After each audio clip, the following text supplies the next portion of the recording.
Bismillah, alhamdulillah, wassalatu wassalamu ala rasulillah, amma ba'd.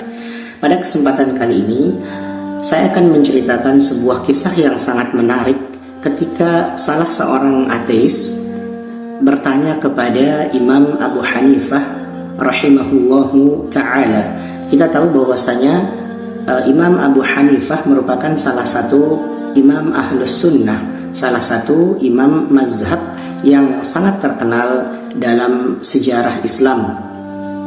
Ateis merupakan istilah bagi orang-orang yang tidak percaya adanya Sang Pencipta. Jadi mereka adalah orang-orang yang tidak percaya adanya Tuhan. Mereka tidak percaya adanya Allah Subhanahu wa ta'ala.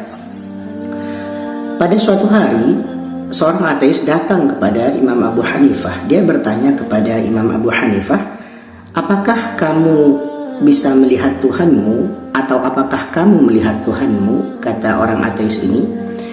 Imam Abu Hanifah kemudian menjawab dengan menukil Al-Quran surah Al-An'am ayat yang ke-103 yang artinya, "Maha suci Allah, Dia tidak dapat dicapai oleh penglihatan mata, sedangkan Dia dapat melihat segala penglihatan itu, dan Dialah yang maha halus, maha teliti."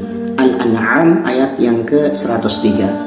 Kemudian ateis ini bertanya kembali, "Apakah kamu menyentuhnya, menciumnya, atau merasakannya?" Kata Imam Abu Hanifah. Beliau kembali menukil Al-Quran surah Asy-Syura ayat yang ke-11. Artinya, Maha suci Allah, tidak ada sesuatu pun yang serupa dengan Dia, dan Dia yang maha mendengar, maha melihat. Kemudian orang ateis ini kembali bertanya, "Jika kamu tidak melihatnya, tidak menyentuhnya, tidak menciumnya, dan merasakannya, bagaimanakah caramu untuk membuktikan keberadaannya?" Maksudnya dia bertanya bagaimana caranya Imam Abu Hanifah bisa membuktikan eksistensi atau keberadaan dari Allah Subhanahu wa ta'ala. Kata Imam Abu Hanifah, "Kamu ini benar-benar tidak bisa berpikir. Apakah kamu bisa melihat akalmu?" Kata orang ateis ini, "Tidak." Imam Abu Hanifah bertanya kembali, "Apakah kamu menyentuh atau bisa menyentuh akalmu?" Kata orang ateis ini, "Tidak." Kemudian Imam Abu Hanifah kembali bertanya, "Apakah kamu bisa mencium akalmu?" Kata orang ateis ini, "Tidak." Imam Abu Hanifah kembali bertanya, "Apakah kamu merasakan akalmu?" Kata orang ateis ini, "Tidak." Saya tidak tahu ya, orang ateis ini ketika mengatakan dia tidak merasakan akalnya itu, apakah dia ingin menjebak Imam Abu Hanifah atau tidak. Tetapi kita tahu bahwasanya Imam Abu Hanifah merupakan salah seorang ulama yang sangat cerdas, dan kita mengetahui bahwasanya ulama-ulama kaum muslimin, ulama-ulama ahlus sunnah ini merupakan orang-orang yang sangat cerdas. Kemudian Imam Abu Hanifah kembali bertanya, "Kamu ini orang yang berakal atau gila?" Kata orang ateis ini, "Saya berakal." Kemudian Imam Abu Hanifah kembali menyampaikan pertanyaannya, "Jika kamu benar-benar orang yang berakal, lalu di manakah akalmu?" Kata orang ateis ini, "Saya tidak tahu, akan tetapi Dia ada." Maksudnya adalah orang ateis ini mengatakan dia tidak tahu di mana letak akalnya, akan tetapi dia meyakini eksistensi dan keberadaan akalnya karena dia mampu merasakan akalnya. Kata Imam Abu Hanifah, demikian pula Allah Subhanahu wa ta'ala. Maksudnya adalah Allah Subhanahu wa ta'ala itu saat ini di dunia ini kita tidak bisa melihatnya, akan tetapi kita bisa merasakan keberadaannya sebagaimana akal. Akal ini yang merupakan makhluk Allah, yang merupakan ciptaan Allah, tidak bisa kita lihat di mana akal itu berada, akan tetapi kita bisa merasakan eksistensi dan keberadaan dari akal itu sendiri. Jadi Abu Hanifah membuktikan bahwasanya Allah Subhanahu wa Ta'ala itu, walaupun di dunia ini kita tidak bisa melihatnya, akan tetapi kita bisa merasakannya melalui beberapa contoh makhluknya yang tidak bisa kita lihat dan namun bisa kita rasakan eksistensi atau keberadaannya. Walaupun para ulama ahlus sunnah telah menjelaskan bahwasanya di dunia ini memang kita tidak bisa melihat Allah Subhanahu wa Ta'ala, akan tetapi para ulama ahlus sunnah sepakat dan ijma bahwasanya di akhirat kelak orang-orang yang beriman di surga itu diizinkan dan bisa untuk melihat secara langsung Allah Subhanahu wa Ta'ala. Saya teringat dengan sebuah kisah, sebuah cerita, kisah nyata yang disampaikan oleh Al-Ustaz Dr. Khalid Basalamah hafizahullahu ta'ala. Beliau pernah bercerita tentang kisah seorang pemuda yang baru pulang belajar dari luar negeri. Kalau saya tidak salah, dia baru pulang belajar dari Amerika. Dia berkata kepada orang tuanya, "Wahai bapakku atau wahai ayahku, datangkanlah kepada saya seorang ustaz atau seorang ulama. Jika dia mampu untuk menjawab 3 pertanyaan saya, maka saya tidak akan murtad dari Islam. Akan tetapi, jika dia tidak mampu untuk menjawab pertanyaan saya, maka saya akan murtad dari Islam." Jadi, keluarganya pun, orang tuanya pun merasa resah dengan anaknya.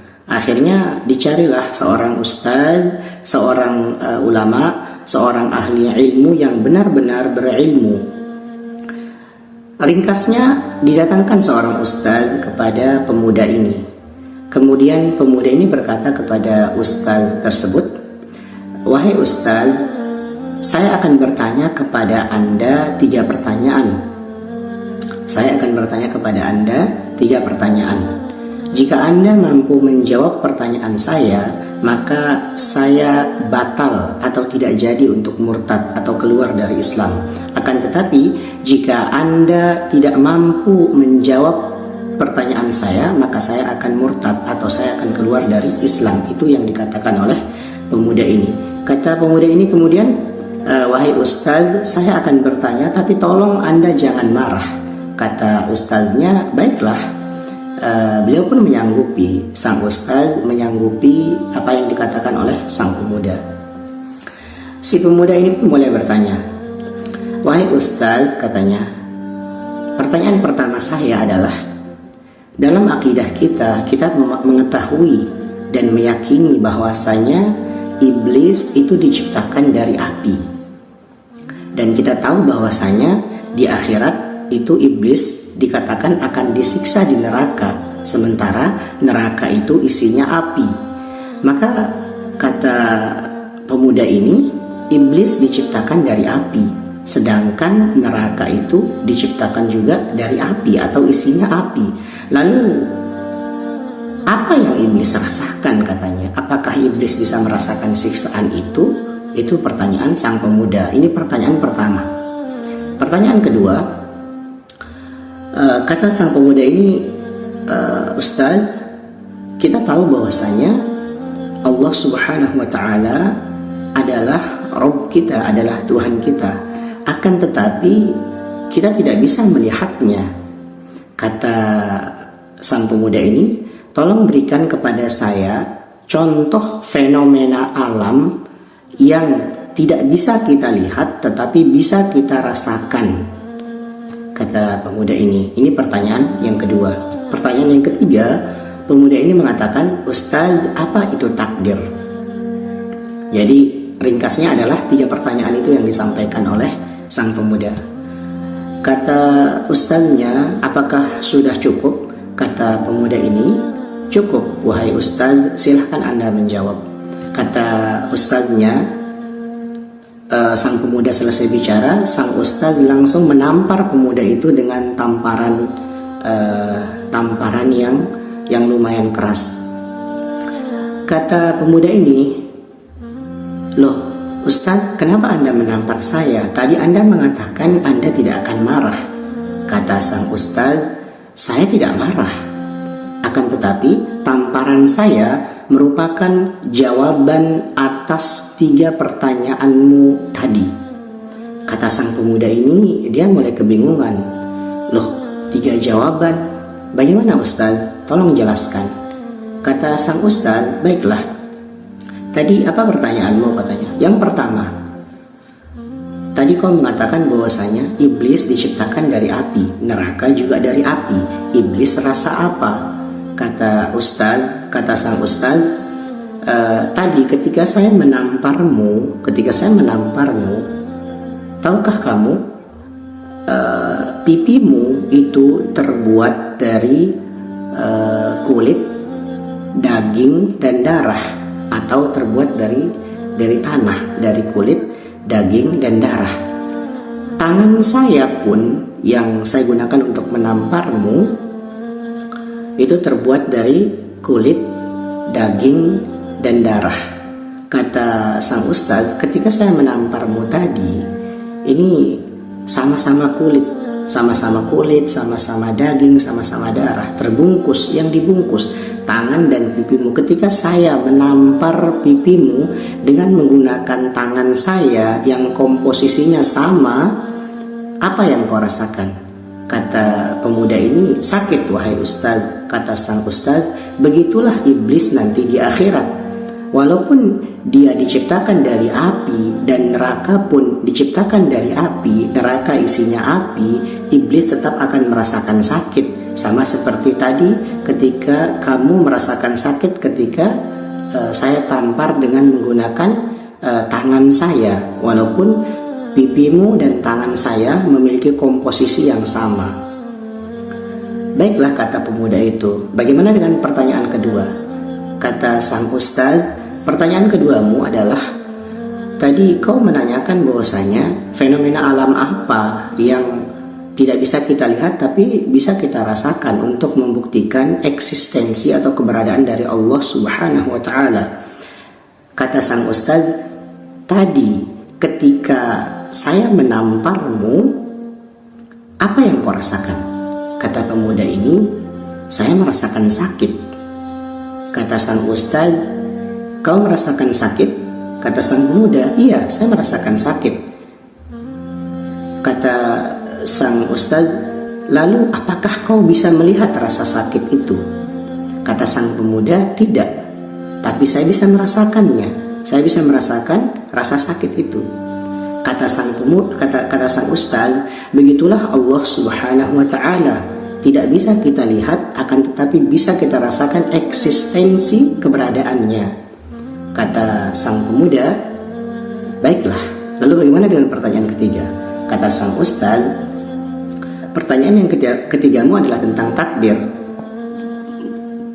Pertanyaan yang ketigamu adalah tentang takdir. Semalam, apakah kau tahu bahwasanya hari ini saya akan datang, kemudian saya akan menamparmu? Apakah kau mengetahui hal ini sebelumnya? Kata pemuda ini, saya tidak tahu. Kata sang Ustaz, itulah yang dinamakan dengan takdir. Maka kata sang pemuda, baiklah. Akhirnya sang pemuda dengan hidayah Allah, dia pun tidak jadi murtad. Alhamdulillah, dia tidak jadi murtad karena 3 pertanyaannya sudah dijawab oleh sang Ustaz tersebut. Jadi kita mengetahui bahwasanya para ulama kita, para ulama ahlus sunnah yang memiliki akidah yang lurus, akidah yang benar, dan para ulama-ulama kita ini merupakan orang-orang yang cerdas. Salah satunya adalah Imam Abu Hanifah tadi ketika menjawab pertanyaan dari orang ateis tersebut. Demikian kisah yang bisa kita sampaikan dan pelajaran yang bisa kita ambil. Salah satunya adalah poin penting dari kisah ini, salah satunya yakni walaupun saat ini kita tidak bisa melihat Allah Subhanahu wa Ta'ala, akan tetapi dengan melihat fenomena alam, dengan memperhatikan makhluknya dan dengan memperhatikan ciptaannya, maka kita meyakini akan eksistensi dan keberadaan Allah Subhanahu wa Ta'ala. Tadi misalnya akal, kita tidak bisa melihat akal kita itu di mana letaknya, akan tetapi kita bisa merasakan eksistensi keberadaan dari akal kita itu. Begitupun Allah Subhanahu wa Ta'ala, walaupun kita tidak bisa melihatnya, akan tetapi kita bisa merasakan eksistensi keberadaan dari Allah Subhanahu wa Ta'ala. Dan para ulama Ahlus Sunnah pun menjelaskan kepada kita bahwasanya di dunia ini memang kita tidak bisa melihat Allah Subhanahu wa Ta'ala, akan tetapi di akhirat kelak para ulama sepakat, para ulama ijma bahwasanya orang-orang yang beriman, semoga Allah Subhanahu wa Ta'ala takdirkan kita meninggal dalam keadaan beriman, dan Allah ampuni segala dosa-dosa kita, dan Allah masukkan kita ke dalam surganya tanpa hisab dan tanpa azab. Amin, Allahumma amin. Para ulama menjelaskan bahwasanya orang-orang yang beriman, orang-orang yang masuk surga, maka mereka akan mampu dan diizinkan untuk bisa melihat Allah Subhanahu wa Ta'ala secara langsung dengan mata telanjang. Ini merupakan akidah kaum muslimin yang sudah disepakati dan diijma'kan oleh para ulama Ahlus Sunnah. Demikian beberapa kisah dan kisah dan faedah yang bisa kita ambil pada kesempatan kali ini. Kurang dan lebihnya saya memohon maaf. Kebenaran datangnya dari Allah Subhanahu wa Ta'ala, kekeliruan kemudian kesalahan itu adalah datangnya dari kebodohan saya sendiri. Allahu Ta'ala a'lam. Subhanakallahumma wa bihamdika asyhadu an la ilaha illa anta astaghfiruka wa atubu ilaik.